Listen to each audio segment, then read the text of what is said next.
हमारे बीच में चाणक्य तिवारी जी बैठे हुए हैं।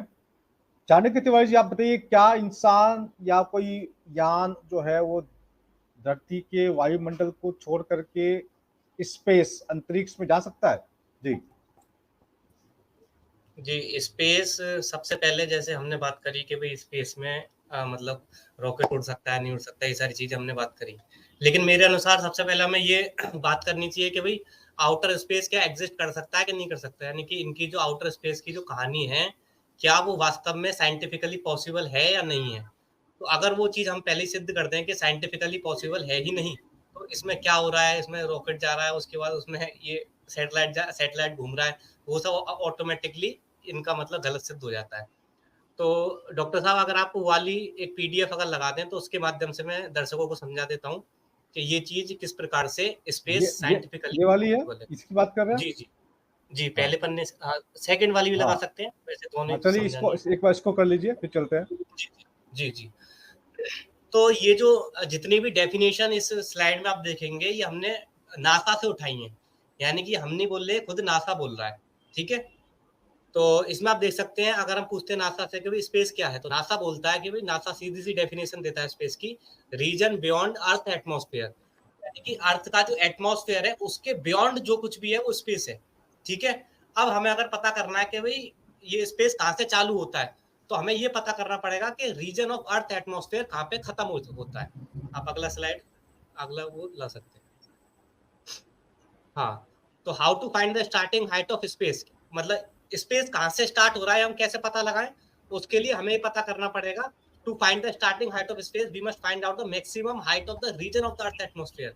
यानी कि इनके अनुसार जो अर्थ का एटमॉस्फेयर है इसकी मैक्सिमम हाइट कहाँ तक है, ये रीजन कहाँ तक है।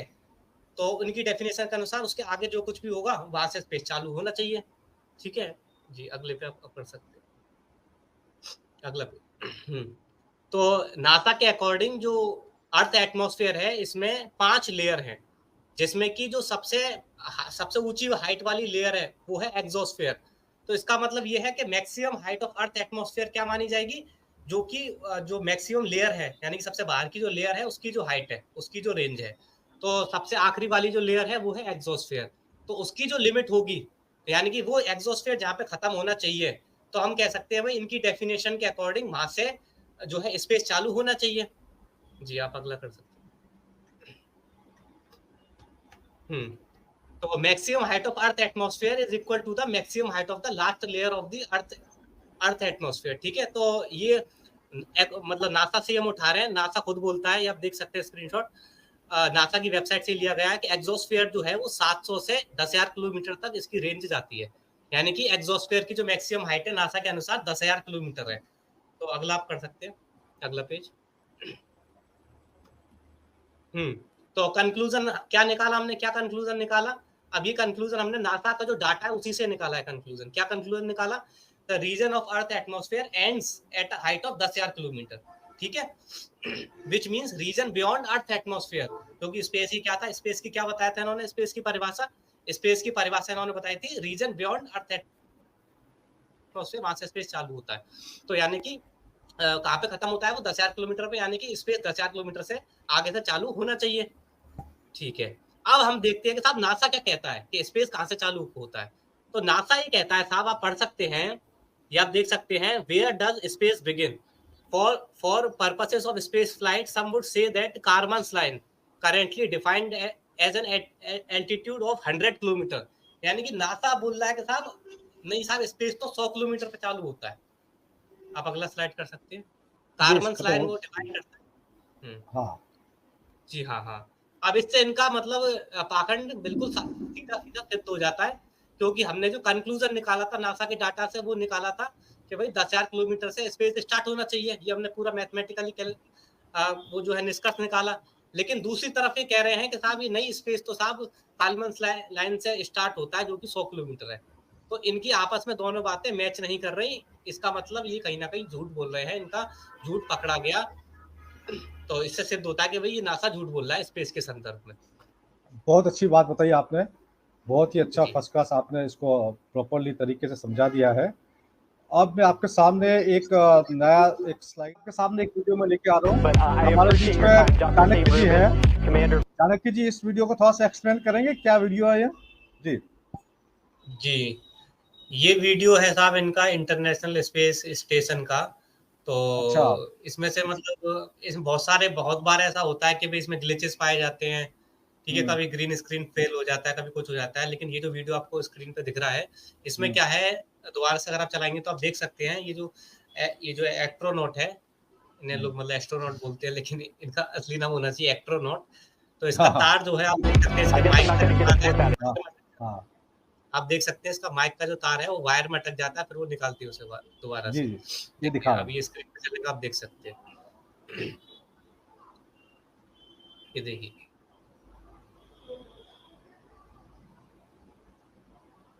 ये देखिए, ये अटका यहाँ पे, इसने फिर निकाला इसे। हाँ, इसने हाथ पकड़ के उसको ऊंचा किया था। हाँ, उसे उसे हटाया उसने। तो भैया हाँ वहां पे तो तुम तो मतलब बिना केबल के लटक रहे हो ना, वहां पे तो ऐसे ही तुम घूम रहे हो, तो ये अटका किस चीज में? और हाँ खाली ऐसा एक वीडियो नहीं है, ऐसे बहुत सारे वीडियोस है मतलब, जिनमें मतलब कभी हाँ, पैर अटक जाता है इनका, कभी हम्म, जो है ये घुटना मुड़ जाता है इनका, कभी जो है ऐसे बहुत सारे ग्रीन स्क्रीन ग्लिच आ जाता है। तो इस प्रकार से बहुत सारे फेल्स मतलब ऑलरेडी रिकॉर्डेड है। इस वीडियो के संबंध में तो यही है वहाँ शॉर्ट में मतलब। अच्छा, ये आपका जो सीजीआई है, ये जो इमेजेस हुँ, आपने भेजी है मुझे, हुँ। थोड़ा सा इसको भी एक्सप्लेन कीजिए। ये जो आपने इमेज भेजी है, आपने भेजी हाँ, शायद सीजीआई की इमेजेस? हाँ, हाँ, बिल्कुल, बिल्कुल। ये आप हाँ देख सकते बताइए। हैं कि इसमें ये वो चित्र है जो ये लोग हमें दिखाते हैं, ठीक है? हम्म, ये वो दिखाते हैं हमें। अब ये देखिए हकीकत क्या है मतलब, आप अगला चित्र अगर करेंगे तो उसमें आप देख सकते हैं क्या हकीकत है। हाँ अगला कर इस देते हैं। चित्र हाँ, इस चित्र की क्या हकीकत है। शायद उससे पहले वाला होगा। ये इसका फर्स्ट है। अच्छा ये जब 5 एक है ना, हाँ, यहाँ ये से शुरू, देखिए। यहाँ से शुरू करता हूँ। हाँ, आप देख सकते हैं कि मतलब पहली बात आप ये देख सकते हैं कि इनका जो ये international space station swimming pool में बना हुआ है, हाँ और ये हाँ, कैमरामैन बाकायदा आप देख सकते हैं, सब कैमरामैन और पीछे ग्रीन स्क्रीन से। तो और उसको फिर ग्रीन स्क्रीन रिमूव करके नीचे आप सबसे बॉटम में आप देख सकते हैं कि ये वो फुटेज हमें दिखाते हैं। हम्म, हम्म, तो ये मतलब ऐसा कई अब लोगों के मन में एक सवाल आ सकता है कि भाई स्विमिंग पूल में करते हैं क्या हैंगिंग वायर से करते हैं, कैसे करते हैं? तो ये हम्म, मतलब कई सारी चीज़ें करते हैं, कभी स्विमिंग पूल में शूट करते हैं, कभी मतलब वायर से लटक के करते हैं, कभी एक ज़ीरो जी प्लेन होता है उसमें करते हैं, तो इनका 3-4 इनके फ़ॉर्मूले हैं, उनकी हम्म, मदद से करते हैं शूट। जी। अच्छा ये देखिए। हाँ, देख सकते हैं ये इनका आईएसएस। तिवारी साहब आप बताइए ये क्या वीडियो है, ये क्या दिखाना चाह रहे हैं? जी, इस वीडियो में ये प्रोफ़ेसर साहब हैं, आप एक बार चला के देख सकते हैं, ऑन एक बार करके। चला देता हूँ, फिर एक बार उसका हिंदी हिंदी बताइएगा आप बात, ठीक है? जी, that the moon is not a piece of rock, but it is a plasma phenomena, cosmic plasma, and that this fact will eventually be confirmed. I made certain predictions which were already confirmed in 1958, and the situation now is coming close to a complete confirmation. What will be the result if you're proved to be correct in your theories? The result will be profound and decisive because it will give proof that जी बताइए क्या ये क्या बोल रहे हैं? जी, जी। उन्होंने एक line and में मिस हो गई, तो वो बोल रहे थे कि इसका रिज़ल्ट ये होगा कि no man will ever land on the moon, इसका जो कन्क्लूज़न होगा।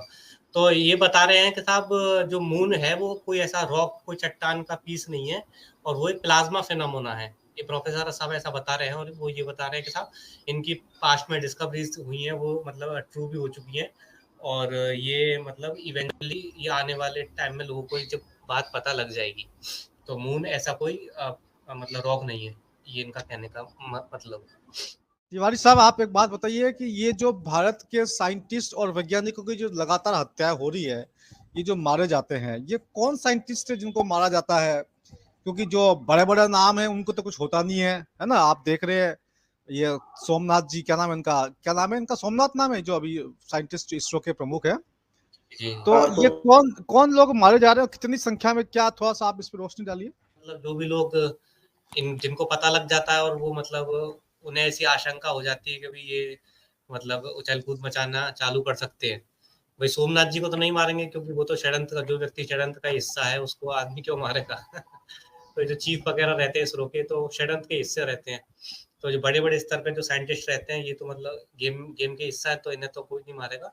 जब तक कि मतलब इन्हें भी मतलब फँसा के रखते हैं 2-3 प्रकार से।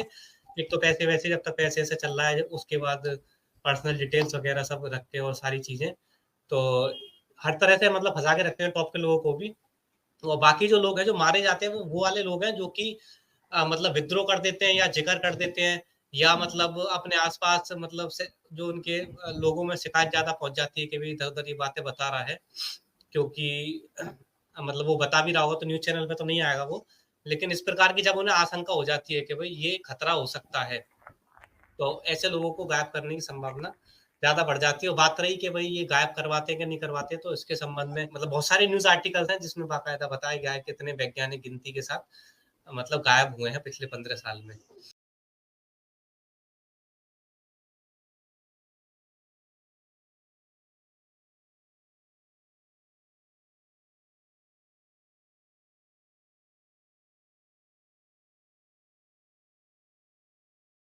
ये कोई ऐसी फेक न्यूज़ नहीं है, ये सत्यता है। ये जो बड़ा महत्वपूर्ण सवाल आपने पूछा है कि वैक्यूम मतलब क्या?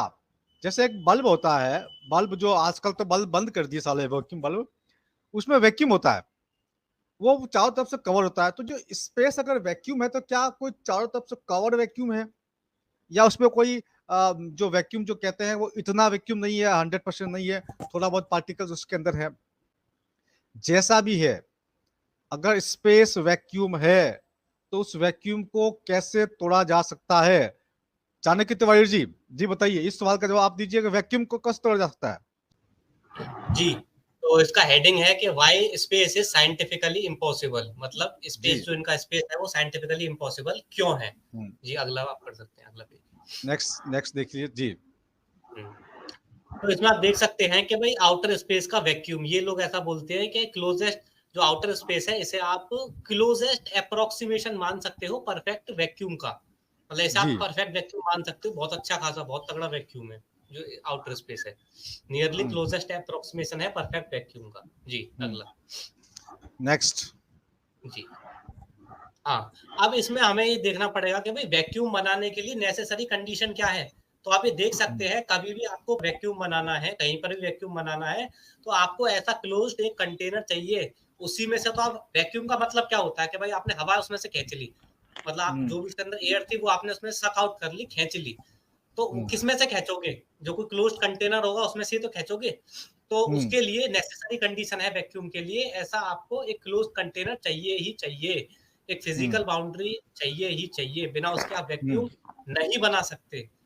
और हुँ, अगर कोई कह सकता है बना सकते हैं तो मुझे डेमोंस्ट्रेट करके दिखा दे। जी, अगला वो जी, अगला कर जी। तो मैंने गूगल पे टाइप करा कि भई how to create a vacuum without container, यानी कि बिना कंटेनर के हम कैसे वैक्यूम बना सकते हैं, कोई तरीका हो तो साहब बता दो। तो गूगल भी हुँ, बोल रहा है कि साहब practically it is impossible to make a perfect vacuum. A perfect अच्छा, वैक्यूम इज़ डिफाइंड एज़ हाँ। हाँ, तो ये बोल रहा है कि द प्रॉब्लम, ये आप लाइन पढ़ें, the problem is that to maintain a vacuum in a region you have to shield it from the environment, यानी कि जो आस-पास हुँ, का एनवायरनमेंट है, वहाँ से आपको बचाना पड़ेगा ना, क्योंकि वहाँ से आप रोकोगे नहीं तो साइड की हवा अंदर घुस जाएगी। तो इसलिए हुँ, फिजिकल कंटेनर जो है नेसेसरी कंडीशन है वैक्यूम बनाने की। जी, अगला आप कर सकते हैं। जी, लेकिन अब ये नासा क्या बोलता है? ये नासा बोलता है, आप देख सकते हैं, ये 24 जुलाई 2021 का आर्टिकल है, नासा की खुद की वेबसाइट से है। ये आप जो अंडरलाइन है आप पढ़ सकते हैं। But there is no sharp physical boundary that marks the end of atmosphere and beginning of space. यानी कि जहाँ पर अर्थ का एटमॉस्फेयर खत्म होता है और जहाँ से स्पेस चालू होता है, उन दोनों के बीच में कोई भी फिजिकल बाउंड्री है ही नहीं। कोई फिजिकल बाउंड्री है ही नहीं। ये खुद नासा एक्सेप्ट कर रहा है इस बात को। जी, आप अगला कर सकते हैं। हाँ, आप देख सकते हैं, मैंने डायग्राम से दिखाने की कोशिश करी है, तो ये इनका जो अ, एटमॉस्फेयर था और उसमें कोई फिजिकल बाउंड्री नहीं है। तो इससे साफ-साफ प्रूफ होता है कि भई वैक्यूम बनने के लिए चाहिए फिजिकल बाउंड्री, और ये खुद कह रहे हैं कि साहब वहाँ फिजिकल बाउंड्री है ही नहीं, तो ये साइंटिफिकली इम्पॉसिबल है। आउटर स्पेस जैसा इज़ प्रूव कर दिया कि वो साइंटिफिकली इम्पॉसिबल है आउटर स्पेस।